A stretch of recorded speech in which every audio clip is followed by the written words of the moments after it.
ओम शांति। ओम शांति। ओम शांति। क्या भगवान हमें नियमों की बंधन में रखते हैं या उनकी कोई शर्तों को पूरा करने पर ही उनका हमें सहयोग मिलता है या मदद तभी मिलती है जब हम उनकी शर्तों के हिसाब से चलें। ये टॉपिक मैं आज इसीलिए भी रखना चाहती हूँ क्योंकि एक सच्ची बात पर ये टॉपिक है। देखिए, क्योंकि ईश्वर के हम सभी हैं,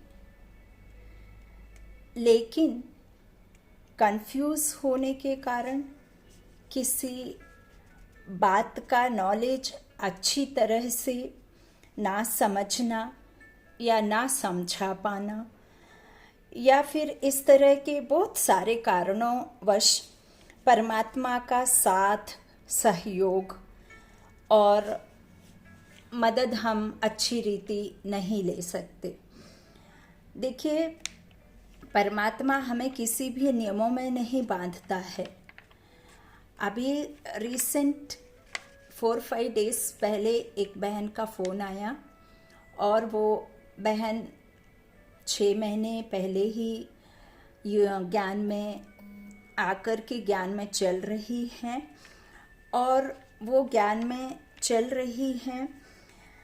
उनके साथ में देखिए, पहले तो 6 महीने से चल जरूर रही हैं, लेकिन और वो इतनी दुखी है अपने जीवन में कि उसे ना तो अपने परिवार का स्नेह प्यार मिलता और घर परिवार में फाइनेंशियल स्टेटस भी ठीक नहीं है।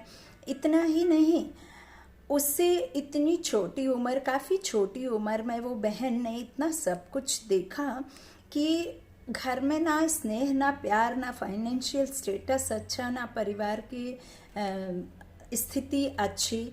और जब भी बाहर उन्होंने कोई कार्य किया, कुछ मदद ली, किसी का सहारा लिया, तो सबने उसके साथ में धोखा, फ्रॉड किया और अपने तो निकल गए और उसे उसी स्टेज पर, उसी जगह पर छोड़ करके यूं ही छोड़ दिया। अब जैसे तैसे वो ईश्वर से जुड़ी, ज्ञान में आई। तो अभी ईश्वर से वो क्यों जुड़ी? क्योंकि उसे लगा कि हम ईश्वर से जुड़ेंगे, ज्ञान में आएंगे तो हमारी ये भी जो भी प्रॉब्लम्स हैं वो सॉल्व होंगी, उनका हल मिलेगा और इससे हम बाहर आएंगे। कोई भी हो, भगवान से क्यों जुड़ता है? कुछ ना कुछ भगवान से आस लेकर जाता है, उनसे अपनी तकलीफ़ें साझा करता है, उनसे सहयोग, उनसे मदद चाहता है। नहीं तो क्यों जुड़े, क्यों जाए, है ना?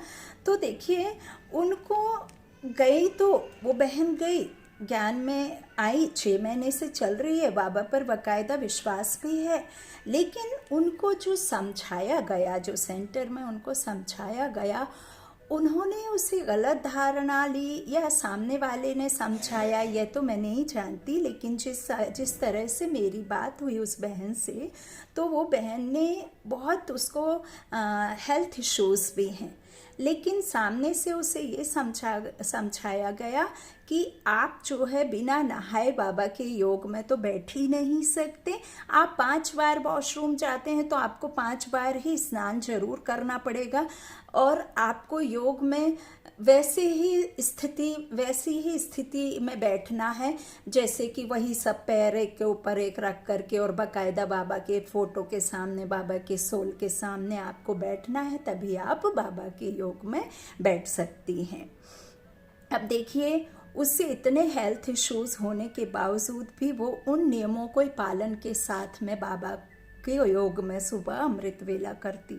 अब अमृत वेला करती, 5 बार जाती फ्रेश होने, तो 5 बार उसको नहाना होता। अब उसकी अभी जो स्टेटस है, अभी उसका प्रेजेंट स्थिति में उसकी जो स्थिति है वो बहुत ज़्यादा परेशान है, स्टमक पेन है, लेग्स पेन है, उससे भी मतलब बार बार मोशंस हो रहे हैं। देखिए, सच्ची बात बता रही हूँ मैं। और फिर भी वो वही कर रही है जो सामने से उसे समझाया गया। क्यों कर रही है? क्योंकि उसको अपने घर की स्थिति को ठीक करना है। ईश्वर का उसे सहयोग चाहिए, ईश्वर से उसे मदद चाहिए, और इसीलिए वो इन शर्तों में रहते हुए यह पालना कर रही है।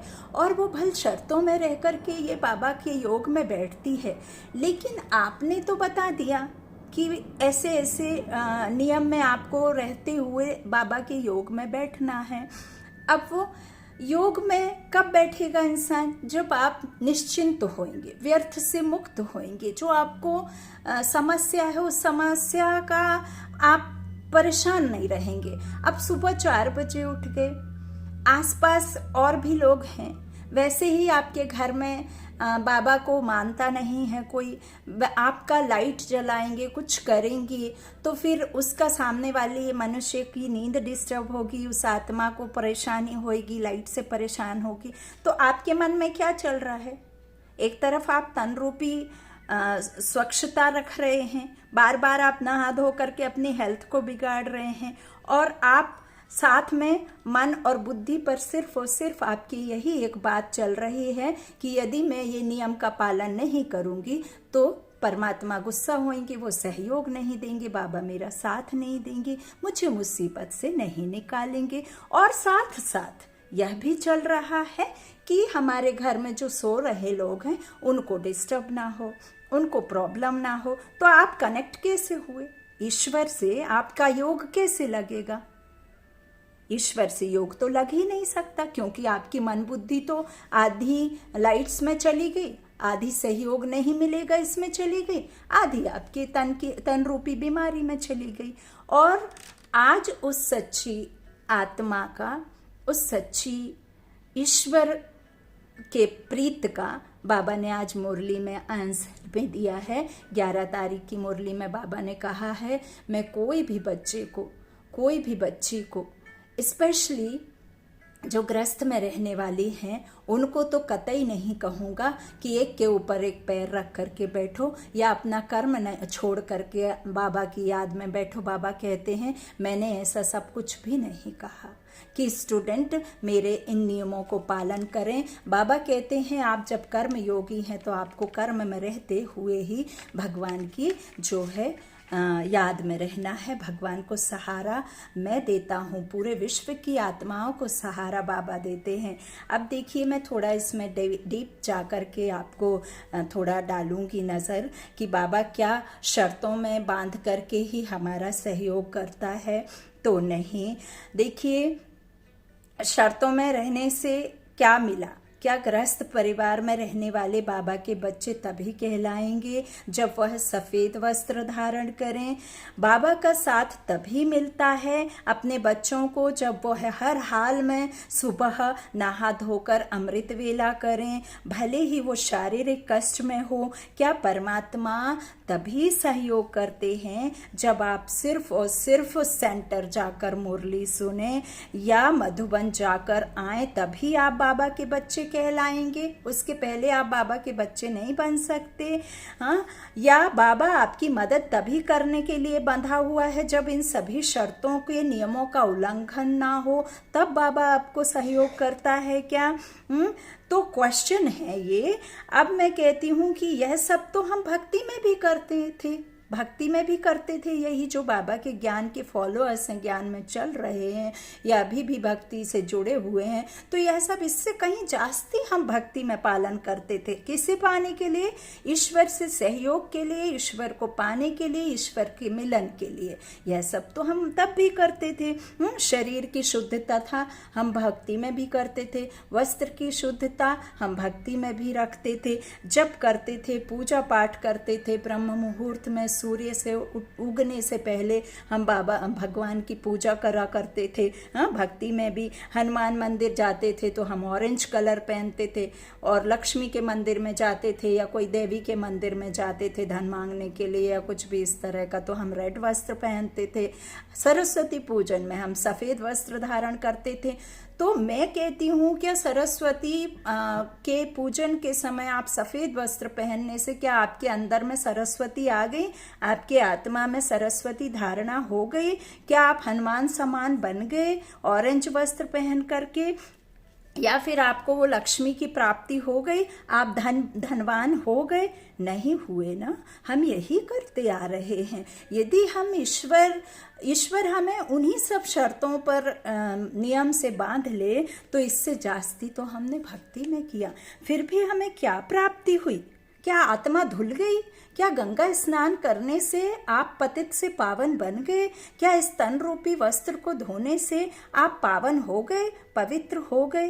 अरे देखिए, फूल, मिठाई, फल, चढ़ोतरी तो हम भगवान ईश्वर मंदिर में जब हम भगवान के दरबारे पर जाते थे तो हम वहाँ भी ये सब चढ़ाते थे, सब कुछ देते थे।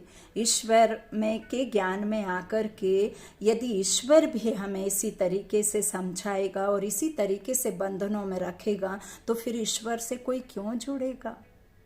क्यों जोड़ेगा खुद को? हैं? देखिए, मनुष्यों को ईश्वर से यदि कुछ मिलना ही नहीं है, शर्तों में ही रहेगा, उनके नियम के विरुद्ध करके सहयोग ही नहीं मिलेगा तो ईश्वर से कोई नहीं जुड़ेगा। तो देखिए, फिर मनुष्य तो वहीं जाएगा ना, वही तांत्रिकों के पास, वही झाड़ फूक से अपनी समस्याओं का सॉल्यूशन ढूंढेगा। क्यों आएगा ईश्वर के पास में? क्यों विश्वास करेगा? तो देखिए, बाबा के ज्ञान से हमें क्या मिलता है, क्या प्राप्ति होती है? परमात्मा हमारे गृहस्थ को ही श्रेष्ठ बनाने के लिए भगवान ज्ञान की वर्षा करते हैं। ऐसा नहीं है कि देवी देवता बन जाने से हमारा गृहस्थ खत्म हो जाता है, बल्कि हमारा गृहस्थ आदर्श बन जाता है। कर्म श्रेष्ठ, कर्म प्रधान आदर्श में हमारा गृहस्थ आश्रम चलता है। यूं नहीं कि देवी देवता का धर्म नहीं है होता, या गृहस्थ परिवार नहीं होता, या उधर ऐसी कोई परिवार नहीं होते। सब कुछ हूबहू ऐसा ही होता है। सिर्फ कर्म प्रधान हमारे सर्वश्रेष्ठ कर्म हमारे साथ रहते हैं। तो बाबा हमें वही रास्ता बताते हैं कि हमारा गृहस्थ कैसे आदर्श बने वही बताने हमें आते हैं। हमारे कर्मों की गुहा गति को समझाते हैं और हमारी कर्मों की गति का राज, गुहा गति का, सदगति का राज बता करके, आत्मा की पहचान दे करके, स्वयं परमात्मा अपनी पहचान दे करके, आत्माओं का संबंध परमात्मा के साथ, उसके साथ में हम आत्माओं का रिश्ता क्या है, उससे हमें क्या प्राप्ति होती है, यह स्वयं ईश्वर हमें नॉलेज देने के लिए अवतरण लेते हैं। यहाँ बाबा जन्म मरण से परमात्मा न्यारे हैं, वो अवतरित होते हैं। किसके तन में? ब्रह्मा तन में, क्योंकि वो जन्म तो लेते नहीं, इसीलिए इस ब्रह्मा तन में अवतरित होते हैं। कब? जब हमारे कर्म श्रेष्ठ से एकदम बिल्कुल नीचे गिर जाते हैं, हम कर्महीन हो जाते हैं, तब परमात्मा अवतरण लेकर के हमें ही हमारे धर्म भ्रष्ट से फिर हमें धर्म को ऊंच बनाने की रीति आकर के ईश्वर हमें बताते हैं, अवतरण लेते हैं। और उनका मतलब ही होता है कि वह जन्म मरण से न्यारा है, वह अभोक्ता है। परमात्मा निराकार है, उसे आपके पहनावे से, स्नान रूपी इस तन को स्नान से धो लेने से, शरीर को सफ़ेदी से लपेट लेने से, वस्त्र को सफ़ेदी लपेट लेने से, इस तन रूपी वस्त्र को सफ़ेदी बना लेने से, या इस तरह का कोई भी परमात्मा नियम लागू नहीं करता है। ईश्वर इस तरह की कोई भी बात नहीं कहता है। आप मुरलियों को यदि ध्यान से सुनते हैं, पढ़ते हैं, समझते हैं, मनन चिंतन करते हैं, तो ये नियम बाबा ने अपने अपने तरीके से अपने अपने ड्रामा में आए अनुसार बच्चों को अलग अलग दिया हुआ है। बच्चों ने हर एक आत्मा को बाबा का सहयोगी बताया है और बाबा ने सब आत्माओं को अलग अलग ड्रामा में पार्ट दिया है और ईश्वर ने अपना पैगंबर भी बच्चों को कहा है। और बाबा क्या चाहता है, बाबा कौन सी शर्तें चाहते हैं, परमात्मा हमें कब सहयोग देते हैं, यह भी तो बात समझनी है। अब ये तो वस्त्र और ये ऊपरी सब शान शौकत का स्थूल का हो गया।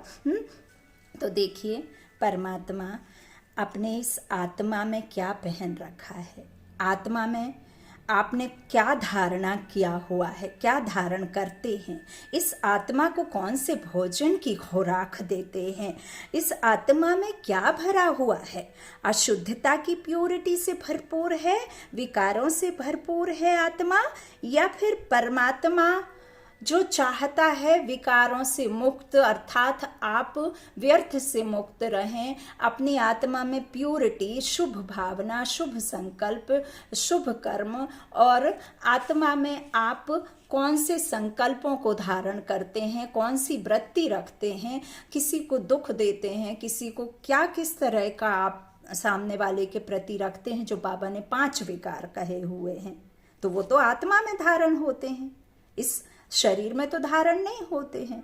तो ईश्वर को आत्मा की प्यूरिटी पसंद है।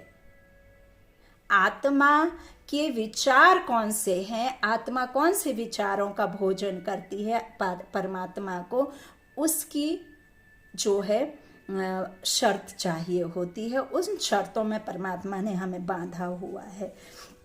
और देखिए अशुद्धता, विचारों की विकारों से भरपूर आत्मा को परमात्मा सहयोग नहीं करते हैं।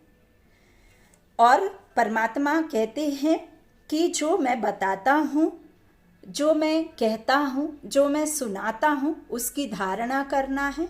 वह भी ईश्वर ने अपने अपने पार्ट के अनुसार धारणा दी है। तो बाबा कहते हैं कि हम तो परमात्मा तो सबका एक सा पढ़ाई देता है, एक सा ही स्कूल है, एक सा ही सब कुछ है। ऐसा तो नहीं अलग से ट्यूशन लगा करके आप पढ़ लेते हैं, जैसे हम पढ़ाई करते के समय किसी टीचर को प्राइवेट तरीके से रख लेते हैं, ऐसा तो नहीं है ना। ईश्वर तो सबको एक सा पढ़ाते हैं। तो देखिए ईश्वर हमसे यही जो बंधन, ऐसा कुछ भी नहीं कह पाता, बाबा नहीं कहते हैं कि तन को शुद्ध करने में लगे पड़े रहो। परमात्मा कहते हैं इस तन रूपी मंदिर में जो ये आत्मा है, आत्मा इस तन रूपी मंदिर की देवी है, देवता है। देव कुल की आत्माएं देवी गुण धारण करती हैं, देवत्व आत्माएं कहते हैं जिसे, वह परमात्मा हमसे चाहता है और परमात्मा हर एक का सहयोगी है।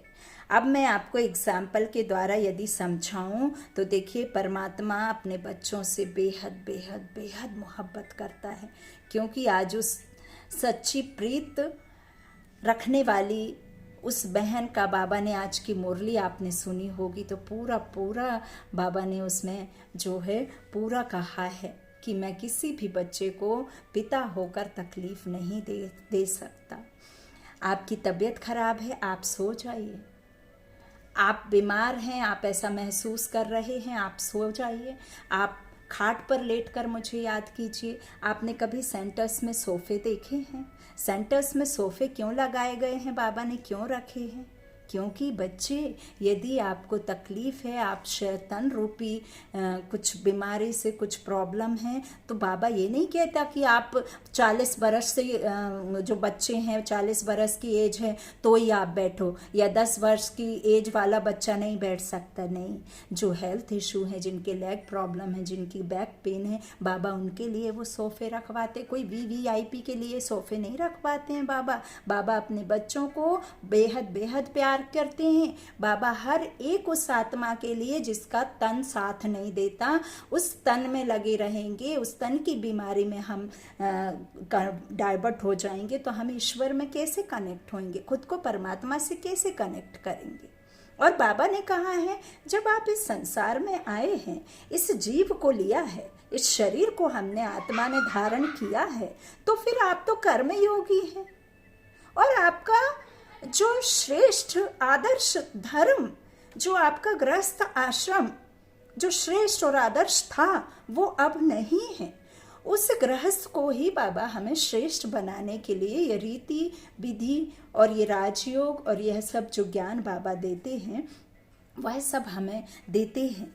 अब मैं आपको यदि कहूँ कि मान लीजिए एग्जाम्पल के लिए कि कोई जो भौतिक सुख सफाई से ही परमात्मा यदि हमें प्यार करता होता, तो फिर तो ये इस संसार में हर कोई सेवा में लग जाता ना।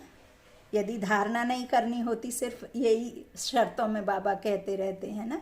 अब देखिए, समझ लीजिए कि कोई युगल है, वो युगल का एक 1 वीक पहले शादी हुआ। अब वो युगल का शादी हुआ और उसको तीसरे चौथे दिन किसी ने ज्ञान के बारे में बताया और वो ज्ञान में आ गए। अब ज्ञान में आकर के पूरी धारणा भी करने लगे, बाबा के ज्ञान को अच्छी रीति समझ भी लिया और उसे धारणा भी कर लिया। लेकिन जब भी वो बाबा के पास आते हैं या बाबा के सेंटर्स में आते हैं, तो वो बाकायदा पूरे श्रृंगार के साथ वो न्यू कपल आते हैं। तो क्या बाबा उस धारणा को नहीं मानेंगे? उस श्रृंगार को देख करके बाबा अपनी शर्तों के खिलाफ उससे भगा देंगे, या बाबा कहेंगे कि आप नहीं बैठो? ऐसा बाबा कहते हैं। अरे ये तो सोचने वाली बात है। बाबा गुप्त है, बाबा गुप्त रीति बताते हैं, बाबा हमें गुप्त ज्ञान देते हैं और गुप्त ही हमें धारण करना है। बाबा इस स्थूल शरीर के साज श्रृंगार को नहीं देखते हैं। बाबा अपने अपने ड्रामा अनुसार अपने अपने बच्चों को सहयोग देते हैं।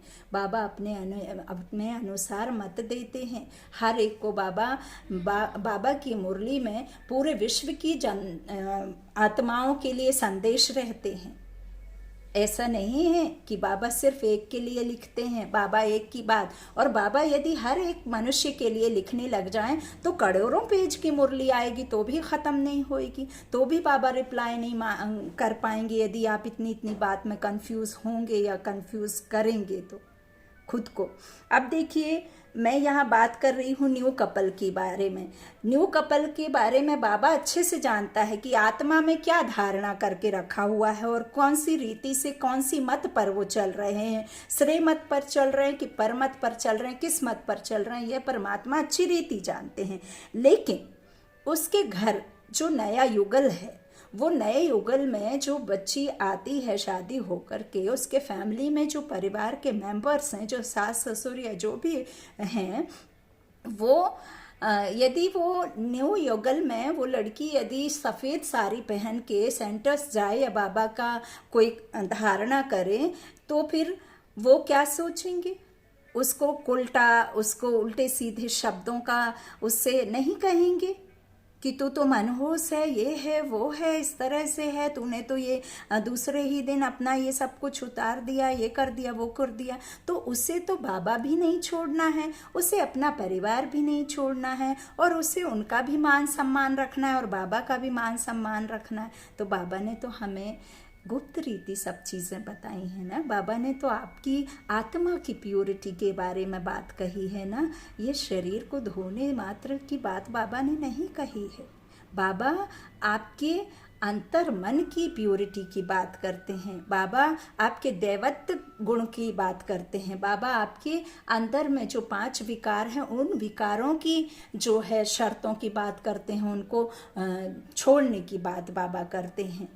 मनसा वाचा कर्मणा, तीनों एक रस स्थिति में सामने वाली आत्मा के प्रति उसके मर्ज को समझना, उसके दुख को समझना, उसके दुख को दूर करने की आपको चेष्टा होनी चाहिए, ना कि उसको ऐसे शर्तों में बांध दो कि वो ज्ञान में जुड़ने से पहले ही ऐसे परेशान हो जाए। तो आप क्या टाइटल देंगे? सिर्फ दिखावटी जो दुनिया जो दूसरों की सिर्फ और सिर्फ मान सम्मान के लिए, उनकी मान प्रतिष्ठा के लिए वो वस्त्र धारण कर रहे हैं, उस बात के लिए, या फिर आप जो बाबा ने हमें गुप्त धारणा दी है और हम उससे गुप्त धारण कर कर चल रहे हैं, हमारी मनसा किसी के प्रति खराब नहीं है, हम किसी के लिए ऐसा हिम्मतहीन को हिम्मतवान बनाते हैं, या जो भी बाबा हमें श्रीमत पर चलने कहते, बहुत सारी बाबा बातें डेली मुरली में करते हैं, तो कौन सी धारणा चाहिए आपको? तो क्या परमात्मा आपको नियम से बांधता है? क्या परमात्मा आपको नियम से बांध करके ही सहयोग करेगा? क्या परमात्मा आपको बिना नियम के बांधे, बिना शर्तों के आपको प्यार नहीं करता? अरे वो तो बेहद का है, वो तो हमारे ही ग्रस्त को सुधारने में लगे हुए हैं, उन्हें आकर के क्या करना है? तो यह बात समझने की है, अच्छी रीति धारण करने की है, और इसीलिए होना होकर के आज मैं आपके सामने कोई ये कहना चाहिए कि भौतिक शरीर को वस्त्र से ढकने की बात नहीं है सफ़ेदी से, ये तो हमारे अंतर मन की, मन बुद्धि में आपकी कौन से संकल्प हैं, क्या धारणा है, उस बात पर बाबा विशेष ध्यान देते हैं। वो तो निराकारी है, हम सबके दुख हरने आए हैं, आप जैसे भी हों, जो भी हैं, बाबा सबको बहुत प्यार करता है। ओम शांति, ओम शांति। शुक्रिया, शुक्रिया।